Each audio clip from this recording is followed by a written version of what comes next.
Hello students, हम आज बात करने वाले हैं मैट्रिक्स में एक पार्ट और छूट गया है उसकी, ठीक है। और फिर एक और बच जाएगा डिटर्मिनेंट, 2 क्लास में ख़त्म करेंगे इसको। देखें भाई, हम लोग एक मैट्रिक्स पढ़े हैं, उस मैट्रिक्स में एक नया टर्म इंट्रोड्यूस कर रहा हूँ, ट्रांसपोज मैट्रिक्स, ठीक है। ट्रांसपोज मैट्रिक्स हिंदी में इसको बोलते हैं ट्रांसपोज को परिवर्त अवयुह, क्या नाम है? परिवर्त अवयुह। ये इसमें हम लोग सोचते हैं, देखेंगे परिवर्त अवयुह क्या है। मैं आपको एक एग्जांपल बता देता हूँ, फिर एग्जांपल से शुरू होगा।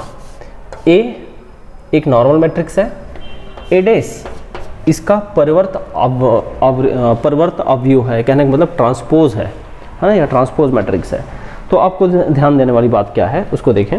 सपोज करो ए मैट्रिक्स का यहाँ 1 2 3 4 ऐसा साइज है, और यहाँ से नीचे लिख देता हूँ 1 2 3 और ठीक है 1 2 3 और 2 3 4 यहाँ लिख देता हूँ, 3 ही रखता हूँ। चलो बुक की स्टाइल में बुक का एग्जाम्पल उठा लेता हूँ।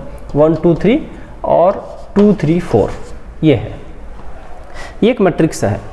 इस मैट्रिक्स का मुझे परिवर्त मैट्रिक्स बनाना है या ट्रांसपोज मैट्रिक्स बनाना है, तो मैं क्या करूँगा जरा देखिएगा। मैं लिख रहा हूँ इसको ना, थोड़ा चेंज मैं अपने हिसाब से कर रहा हूँ, इसको चेंज करता हूँ 4 5 6 ऐसे करता हूँ, है ना, इससे और क्लियर दिखेगा, उसमें कन्फ्यूज़न होता है। तो बुक से थोड़ा सा हट के एग्जाम्पल दिया हूँ 1 2 3 4 5 6, ठीक है। अब इसका जो परिवर्त या फिर ट्रांसपोज कैसे बनाऊंगा, तो ट्रांसपोज में देखिएगा 1 2 3 इसको मैं इधर ले दिया, और ये जो आ रहा है ना, इसको ये जो दूसरा रो आया उसको हमने ले लिया 4 5 6। अब देखिए, अब जो मैट्रिक्स बना है उसको देखिएगा। पहले कितना था भाई? पहले अगर देखो तो कितना था, तो पहले देखो रो की संख्या था 2 और कॉलम की संख्या था कितना 3। यहाँ रो की संख्या कितना है 3 और कॉलम की संख्या कितना हो गया 2। तो ये वाला 2 इंटू 3 है और ये वाला 3 इंटू 2 है।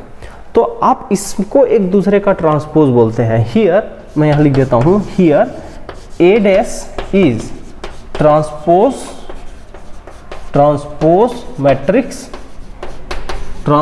मैट्रिक्स ऑफ ए, है ना। हिंदी में यहाँ जो ए डैश है, ए डैश ए का परिवर्त अवयुह है ना, परिवर्त अवयुह है, परिवर्त अवयुह है। ये इसका एक एग्जाम्पल हो गया जिससे हमको समझ में आ गया है। अब डेफिनेशन की बात होती है, तो डेफिनेशन क्या बनता है भाई, कि हम लोग ऐसा बोलें कि अगर किसी एक मैट्रिक्स के जो हॉरिजॉन्टल रो है या जिसको हम लोग रो बोलते हैं, उसको दूसरे मैट्रिक्स में कॉलम बना दे, यहाँ का पहला रो उसका पहला कॉलम हो, यहाँ का दूसरा रो उसका दूसरा कॉलम हो, तो सीधा सा जो मैट्रिक्स नया बनता है उसको पहले मैट्रिक्स का ट्रांसपोज कहा जाता है। दूसरे शब्दों में बोलूँ कि जब एक मैट्रिक्स के पंक्ति को कॉलम में, स्तंभ में बदल दिया जाए, तो जो नया मैट्रिक्स बनता है वो पुराने मैट्रिक्स का परिवर्त अवयुह कहलाता है। ये डेफिनेशन आपको लिखना है, ठीक है। तो मैं यहाँ लिख देता हूँ भाई हिंदी में, जब एक मैट्रिक्स के, मैं मिक्स करके लिख रहा हूँ हिंदी इंग्लिश, मैट्रिक्स के रो को दूसरे मैट्रिक्स के दूसरे रो को दूसरे मैट्रिक्स के कॉलम बना, दूसरे मैट्रिक्स का कॉलम बना दिया जाए, कॉलम बना दिया जाए, तो प्राप्त दूसरा मैट्रिक्स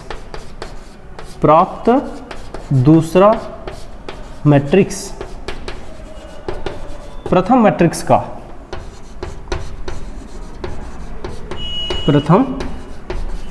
मैट्रिक्स का ट्रांसपोज कहलाता है, ट्रांसपोज कहलाता है। ये इसका डेफिनेशन हुआ, ये कंप्लीट डेफिनेशन हुआ।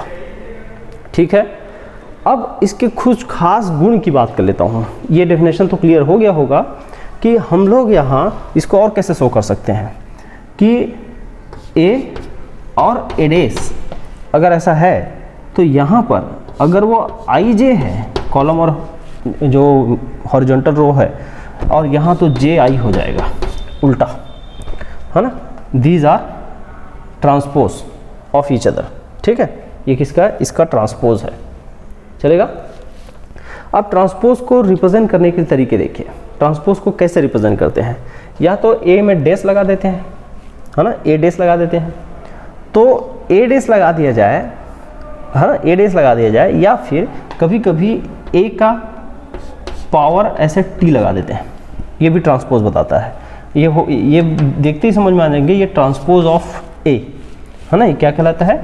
Transpose of A, transpose of A ऐसा बोलूँगा तो ट्रांसपोज ऑफ ए ये बता देता है।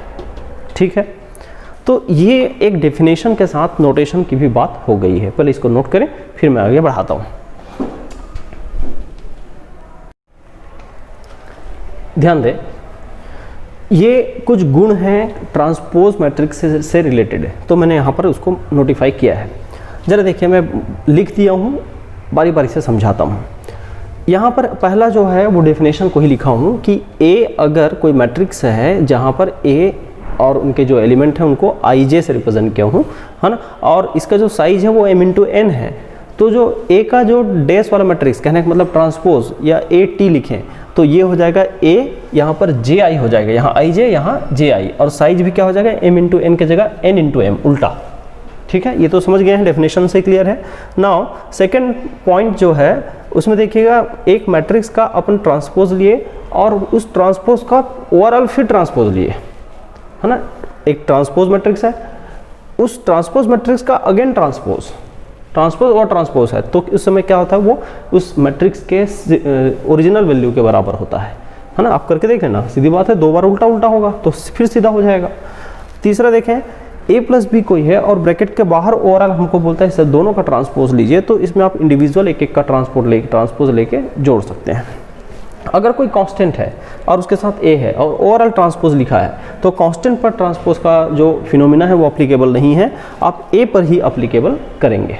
ठीक है, और एक लास्ट है, अगर एक पीछे कहीं पढ़े थे, याद करें कि हमने मैट्रिक्स के टाइप में पढ़ा था कॉलम मैट्रिक्स और रो मैट्रिक्स। कॉलम मैट्रिक्स वो जिसमें एक ही कॉलम होता है, ऐसा लंबा सा था, है ना, ए बी सी ऐसा, और रो मैट्रिक्स वो जिसमें एक ही रो होता है ना, ए बी सी इस तरह से। तो यहाँ से देखो कि अगर कॉलम मैट्रिक्स का मैं ट्रांसपोज करूँ तो वो किस मैट्रिक्स में बदल जाएगा? रो मैट्रिक्स में बदल जाएगा। वैल्यू सेम रहेंगे, एलिमेंट सेम रहेंगे, और वो मैट्रिक्स इस तरह से बदल जाएगा। तो ये हुआ ट्रांसपोज मैट्रिक्स से रिलेटेड प्रॉपर्टीज़। ठीक है, अब कुछ खास मैट्रिक्स के और नाम आए हैं इसके बाद, इन सब के आने पर, ट्रांसपोज के आने के बाद, तो उनको मैं यहाँ बात करता हूँ। नोट करें पहले,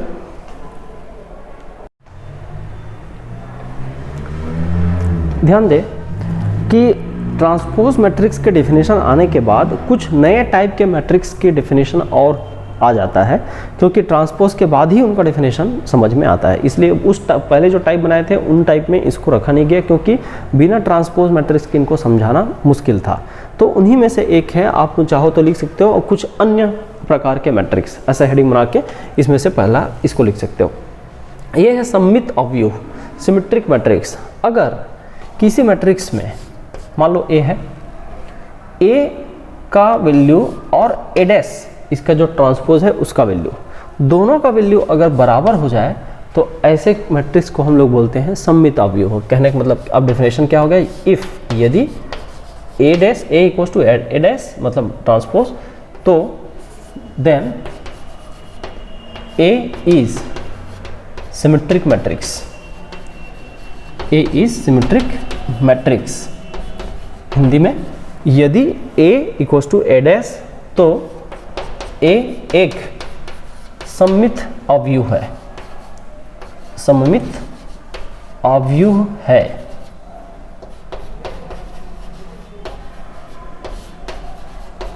ए एक सममित अवयव है। ठीक है। दूसरा चीज़, ठीक है, ये एग्जाम्पल लेके बात करते हैं। एग्जाम्पल एक आध हो जाए, है ना, ध्यान देना, 1 2 और फिर यहाँ से 1 2 कर दिए, एक को कोई एग्जाम्पल मैं ले लेता हूँ, 1 3 है, 1 3 और 3 2 दिया है। चलो 1 3 और यहाँ 3 2, देखते हैं भाई क्या होता है। क्या करें, इनको हम लोग ट्रांसपोज बनाते हैं। सपोज ये ए है, तो अब ए का ट्रांसपोज बनाइए तो ज़रा। तो ए का ट्रांसपोज बनाएंगे तो क्या बनेगा, इसका जो रो है उसको हम कॉलम बनाएंगे, फर्स्ट रो फर्स्ट कॉलम। देखो ये फर्स्ट रो में क्या है, 1 और 3, ये हो गया फर्स्ट कॉलम। सेकेंड में क्या है, 3 और 2, ये 3 और 2। देखो तो 1 3 1 3 3 2 3 2 दोनों बराबर दिख रहे हैं। इसका मतलब यहाँ पर मीन्स हियर, यहाँ ए इज सिमेट्रिक मैट्रिक्स, है ना। अतः ए एक सममित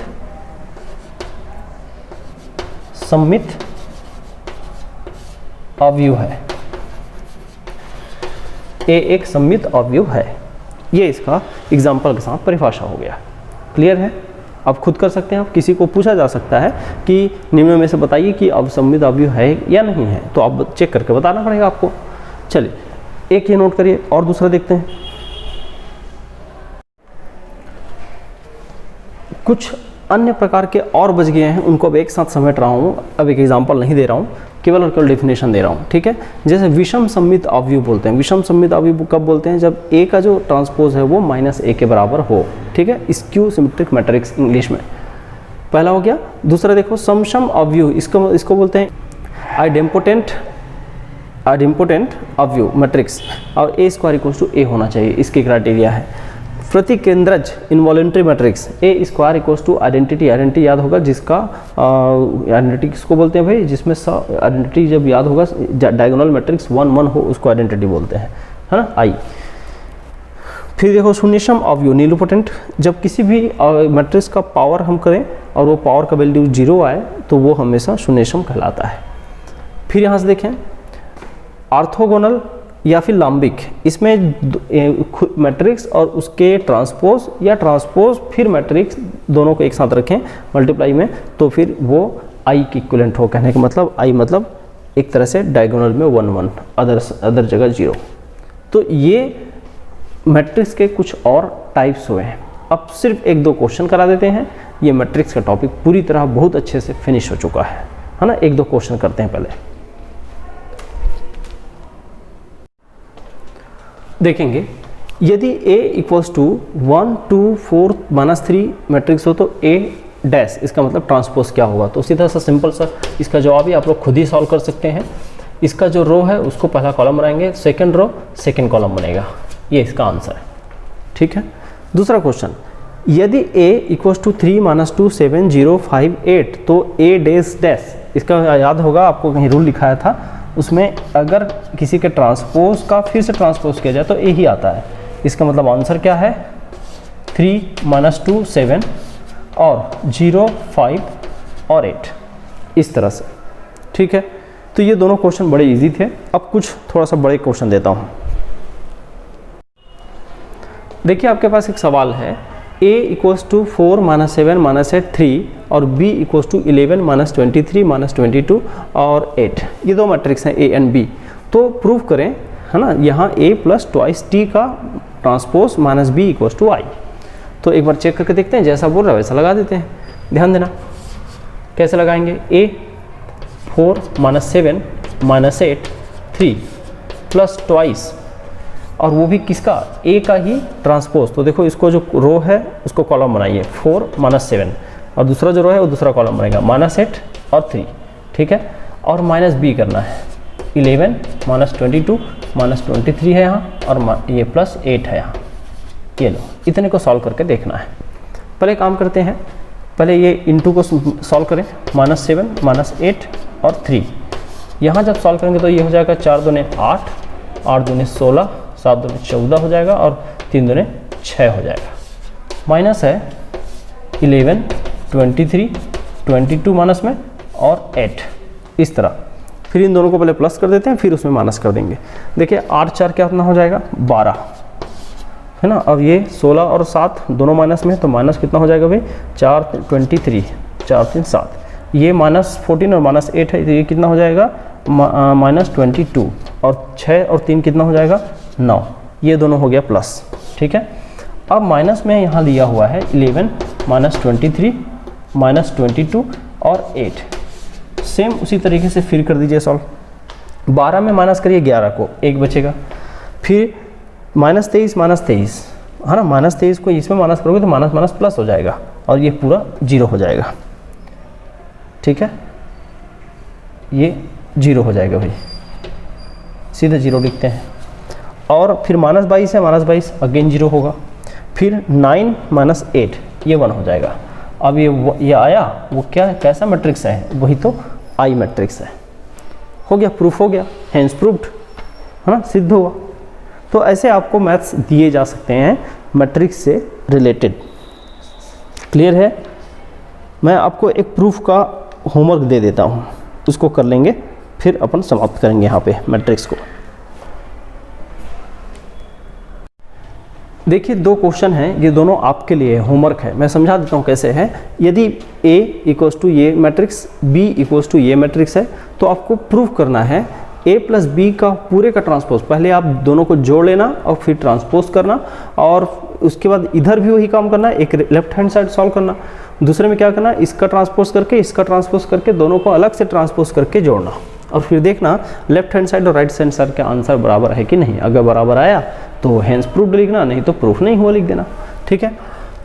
और ये सही रिलेशन है, इसके पीछे पढ़े हैं, इसका मतलब प्रूफ होना चाहिए, नहीं हो रहा तो कहीं गलती हो रहा है, ये आप चेक करेंगे। दूसरा क्वेश्चन मैंने आपको दिया है, यहाँ कोई आंसर की जरूरत नहीं है, बराबर आगे मतलब प्रूफ।